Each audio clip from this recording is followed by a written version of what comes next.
Hey everyone, Cool Kid here. I don't think it'll be a shock to anybody to hear that Digital Extremes is trying to bring new players into Warframe. They've reduced several progression-connected grinds like Fortuna and the Mechs, streamlined the process of playing through quests by removing several time gates, and even made Duviri an alternate start to the game when it was first released, though that's no longer the case. It's also probably not very shocking to hear that I've been playing Warframe for a very long time, starting on Xbox in late 2014 and moving to PC in 2016. As you might guess, I've introduced many friends to this game over the years in an attempt to, well, play the co-op game cooperatively. You want to know how many people stuck it out? One. One singular person, that being my boyfriend Nitro, has stuck with Warframe long enough to make it through the story and unlock the Steel Path. Behind him, I have two people I've introduced to the game make it past the second dream, and that's it. I've tried to introduce probably a dozen people, if not more, to this game over the years, and I have one who's finished the story, and two who made it past the point where it even starts. It's hard to introduce people to games like Warframe because they're full of confusing systems that were often added years apart, but beyond that, they also have key pain points that drive players away before their investment in the game is high enough to push through them. Warframe needs new players. It's how games like it survive, but at this point, pretty much everybody seems to have tried the game. So why is it still seen as so niche when it's got so much high-quality content that can be accessed for free? I think it's safe to say it's a combination of factors, and while several have been addressed over the years, there are a few big ones that really need to be looked at. When it comes to things that have been addressed, DE has done a lot of very good things. The quest director telling you where to go and what to do, making stats more clear in the arsenal, adding descriptions for buffs, making standing caps more bottom-heavy for lower MR players, all great changes for those who are starting out. Despite this, the game can't seem to keep noobs around, and I want to explore why. Early on, Warframe can be very overwhelming without a friend to teach it to you, but I don't think that alone is what kills it for most people. Like I said, I've tried to introduce several friends to this game over the years, and despite me being able to clarify things for them, most of them still dropped it, even though they often said they were having fun. So what's the hang-up? What kills the game for so many people so early on? Like I said, it's a complicated topic, but there are two major factors that I don't see anybody talk about despite being a huge quitting point for many people. So, getting into the actual topic of the video, why do new players really quit Warframe? To put it plainly, it's due to two major pain points: crafting times and slot limitations. I'm not gonna sugarcoat it. The crafting times in this game are absolutely ridiculous. Having to wait anywhere from 12 to 24 hours for every new weapon and a minimum of 3.5 days for a new Warframe is absolutely absurd. Many people that either my friends or myself know have quit upon seeing the egregious crafting times, and I hate to say I can't blame them. You spend all this time gathering materials, making progress through the star chart, getting credits, all working towards a goal of getting a shiny new weapon or Warframe, only to be hit with a 12-hour crafting time minimum. I know when I first started out back in middle school, I was absolutely floored seeing that my Rhino I had spent so much time trying to get would take 12 whole hours for the components to build. When that jumped to 3 whole days, I was hugely discouraged and even quit playing the game entirely for those days he was stuck in the oven. I'm glad I didn't just up and quit, but I know that many people who see this kind of thing often do. This feels like a damn mobile game, and it sucks so much fun out of the experience to be stonewalled out of that thing that you were excited to get for no reason other than to pressure you into paying up. What are you supposed to do while you're waiting? That's what I often asked myself early on, and when you're playing a new and frankly very addictive game like Warframe, being told that you have to wait so long before you can claim the fruits of your labor kills a lot of that desire to keep playing. People have limited time, be it because of work or school or what have you, and having to wait for crafting times on things they already spent that limited time working towards sucks. When I saw that 3-day Rhino build time, all I could think was that I wouldn't be able to play him until I was already back in the school week. If I remember right, I started it on a Friday, so I would go the whole weekend without being able to try him out, which meant I basically had nothing exciting to do in the game with all that free time. I had all this spare time I could use to play the game, but nothing new to play with because the devs artificially locked me out of the thing I already spent several hours working for. Okay, so this is already really bad for new players, and from both my own experience and the experience of several of my friends who play this game, many noobs quit right here. Seeing a 12-hour crafting time is a quit moment. Seeing a 3-day crafting time is a massive quit moment, but there's an extra piece of this puzzle that makes it even worse. So, picture this. You're a new player, currently only using your starter, we'll say Mag, and another early game frame, like Rhino. You've been curious to see what the other starters are like, so you find out Let Krill drops Excalibur, and, despite struggling a bit, you grind out a set of him. You then progress through the star chart further to grind up resources, and after several hours of gameplay, you can finally craft him. You wait 12 hours, then 3 days. It's annoying, and frankly boring, but your Rhino grind prepared you for this. Finally, after half a week of real time, you can finally play your new character. You go to claim him from the foundry, and you're out of slots. The game has now put you in a position where you have 3 options. Pay up and purchase a slot for your new Warframe, delete one of the 2 other frames that you have and were already enjoying, or don't claim your new item at all. This means that, if you aren't going to pay, you're sacrificing something you know you like for a chance that you might enjoy Excalibur. And if you do pay, you're dropping money on an experience that feels like it just gave you the middle finger. Add on to that you've been hit with another thing blocking you from playing with the gear you spent so much time both grinding and now crafting to get, and it's often just too much. This is the straw that breaks the camel's back for a lot of people, so much so that in the last few years, everyone I've introduced to the game I buy slots for so they don't experience it. To go into some detail, on a new account you start with 2, count them, 2 Warframe slots. On top of that, you only get 8 weapon slots. This isn't even enough to buy every weapon you can get for credits, which many new players should do in order to experiment and expand their playstyle. What baffles me about this is that Warframe prides itself on its expansive arsenal, so much that it's all over the game's marketing. Real funny by the way guys, I put more money into this game than most people spend on their goddamn Steam libraries. This game has like 700 items, 57 unique Warframes, hundreds of weapons in each slot, and we're restricting them out of the gate to less than they can grind in the first 2 hours. So why are we walling players out of new toys to play with so insanely early? Now, to be fair, DE has added a tooltip in the Foundry to show how many slots you have left, which is a good thing, but that doesn't solve the fact that they give the player way too few of them up front. When a new player is just starting out, they can't even own more than the 3 starter Warframes out of the gate.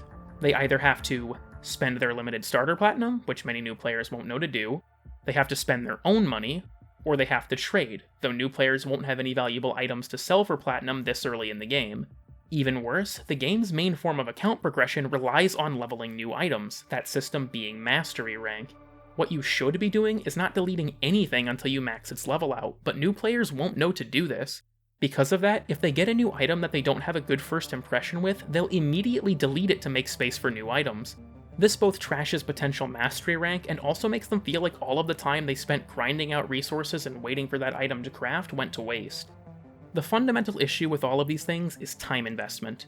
New players just started this game. If they had fun for a day or two and then hit this overwhelming pressure to pay, both to speed up crafts or to buy slots, it's gonna feel like they're being sharked. On top of that, they haven't invested that much time into the game, so they're very likely to just quit. This game has such a wealth of story and gameplay and unique characters and weapons, and yet noobs leave because so much of it is blocked off to them unless they pay up or constantly trash things they have and already like. Why keep playing when I could just move on to some other free-to-play game? There are so many options in today's gaming landscape that the answer's simple. Just don't keep playing. Those like me, and presumably you, who stuck it out found a fantastic game and narrative, but most people will not stick it out because they have no investment in the game itself. The first thing new players are asked to give Warframe isn't any emotional or social investment, but their money and time, which is a huge motivator to quit. So how do we fix these issues? Well, what I want to do is remove crafting times and inventory limits entirely, but I know those are both not realistic. Would it be the best route for the game? Yes. Would it also remove a major source of monetization DE no doubtedly relies on? Also yes, which is why I don't think it'll ever happen.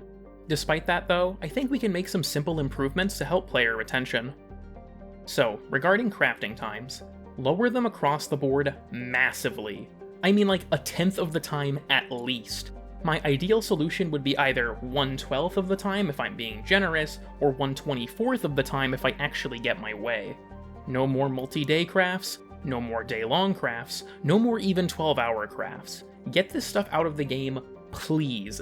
If I'm a busy person who gets home on a work night and spends my limited time grinding out a new gun, I should not have to wait till I get home from work the next day to use it. If we are going to keep crafting times, which I don't doubt we will because rush building is a source of profit, we should at least let people use new stuff in the same play session, even if we're telling them they have to wait. For impatient people, I don't doubt they'll still want to rush build, especially if the prices are lowered, but this makes the system much less egregious for everyone else. Thing is, this change is ultimately meaningless without an increase in the amount of starting slots. Honestly, I think a big issue with slots in general is that earning them for free is rare despite how many you need, but I'll talk about that in a minute. I have several hypothetical solutions to the slot problem, but I'll give the simplest and most realistic one up front. Triple or even quadruple the number of starting slots. This won't be nearly enough to acquire everything in the game, but it will push the pressure to pay much further down the road so that players can actually build investment in the game and try out new things with relative freedom. If the game is going to ask me to buy a slot, I'm much more likely to do so after I've sunk in 20 hours instead of, say, 2.5. This would give us 6 to 8 Warframe slots to start, and 24 to 32 weapon slots. That may sound like a lot, but with how much stuff is in this game, it really isn't in the grand scheme of things. Even so, it still lets new players explore 3 to 4 times more content before being asked to pay.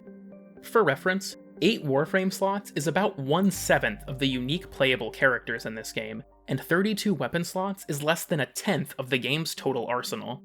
On top of being able to just use more stuff early on, this also means that new players will have progressed much further into the game when this pressure to pay comes up, which then means that trading for platinum to buy those slots will be a much more realistic option for them. Whether or not we expand other slot types is kind of up in the air, as there are often far fewer items to fill said slots, but I think that Weapon and Warframe are the two most pressing to address. So that's the simplest solution, but I don't think it really fixes slots as a system.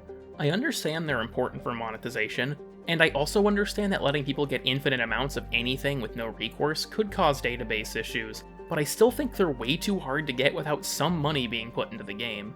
My suggestion to that end is to make them renewable in some way, or maybe offload their acquisition to progression milestones.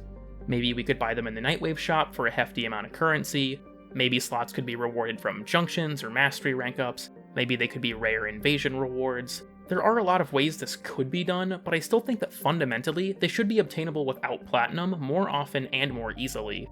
Still, with how cheap they are, I think most new players will be much more willing to either grind out stuff to trade or hand over their hard-earned money if they've spent more time actually playing and enjoying the game. Even if we don't add new acquisition methods for slots, a big bump in early game slots will still help massively. This would obviously also have to retroactively apply to all existing accounts, and I think a lot of people would come back to the game to try stuff they'd missed if they suddenly had a decent amount of slots to actually claim and use that stuff. Especially so if the crafting times get reduced. So, if you've gotten this far in the video, I hope you haven't left a comment telling me that DE has addressed crafting times on a dev short. I did actually see this, and I waited this long to bring it up because I know if I see any of those comments, they didn't actually watch the whole video. I know who you are, you better delete that shit, this is a threat. We got nothing concrete, but knowing it's on the dev's radar made it feel like high time to strike while the iron's hot and get some feedback out there regarding the issue as a whole. So, those are the two big things in my view. Crafting times and slot limitations kill motivation to play before the player is really invested. Beyond that though, I do think this game has some other smaller but still important issues in the new player experience, and I want to make those known while we're on the topic. For one, please add a tutorial that explains the mastery rank system, preferably around or after the first MR test. Explain that items need to be max rank for full mastery, and add a specific warning that tells players when they are about to delete an unmastered item. Having a confirm prompt where you have to type something in a text box would go a very long way here. Basically, please add some guardrails for new players so they don't hurt themselves in the long run, and explain to them why those guardrails are even needed. While we're on the topic of mastery rank, can we please also remove the day lockouts between tests? I could see it if it was like an hour or two, but a whole day is just excessive, especially early on when you're going through ranks fairly quickly. I also think that the auto-install button in the modding screen is a noob trap that needs to be either reworked or completely removed. I have seen almost every single person I've ever introduced to this game hit it, assume it did its job well, and then have a bunch of weak as shit mods that aren't doing anything for them. This makes the game way harder than it needs to be, and doesn't adequately explain that your power comes from modding, not leveling up like in other games. So, add a proper modding tutorial, explain to players what certain key stats mean up front, do a better job of illustrating that quality of mod is more important than quantity of mods, Maybe even give them certain starter mods and rank up materials to walk them through the process. I very much think that if mastery rank and modding were explained better, it would set players up for much greater success in the long run, and prevent those feelings of your past self screwing you over. My last major suggestion is to prioritize weapons you can buy for credits outright in the market, and then blueprints for weapons and warframes. I know many players who were discouraged by having to work so hard to craft everything when they didn't really need to. The game just doesn't tell them that stuff like the Strun and Lex can be bought from the get-go. I have also met many people who said they didn't know about weapon blueprints and thought you had to use Platinum, which is a huge turnoff, so making an effort to show that these things can be earned would be hugely helpful. The biggest hurdle a free-to-play game has to get over is beating the pay-to-win allegations, and when a new player opens the market and sees a premium currency as the only thing tied to any item at a glance, that shit looks pay-to-win! Real quick, as one final note, please remove the crafting time for clan keys, or just remove them entirely. Locking new players out of their friend's clan for a whole day just sucks. Alright, that's it for today's video. Sorry for it being so rambly and undoubtedly kinda jumbled. This is a dense topic that I have a lot of thoughts on. I think there are many things that could improve the new player experience, but if the changes and tutorials I suggested are implemented, I think it would go a very long way. I want to recommend this game to people. I want to see it thrive and bring in a new audience, and I think that for all of DE's efforts so far, this would be the breakthrough that they need.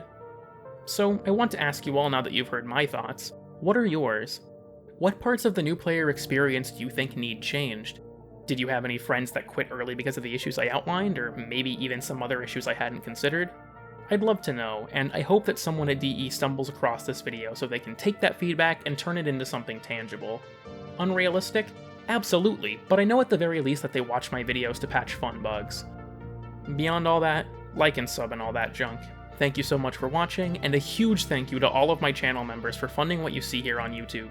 You are all immortalized on my eThought whiteboard. Thanks again, and I'll see you all next time when I finally upload something good.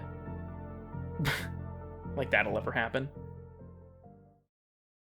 We have to shuffleboard the damn. We have to shuffleboard the damn tam. Check it. Oh my god!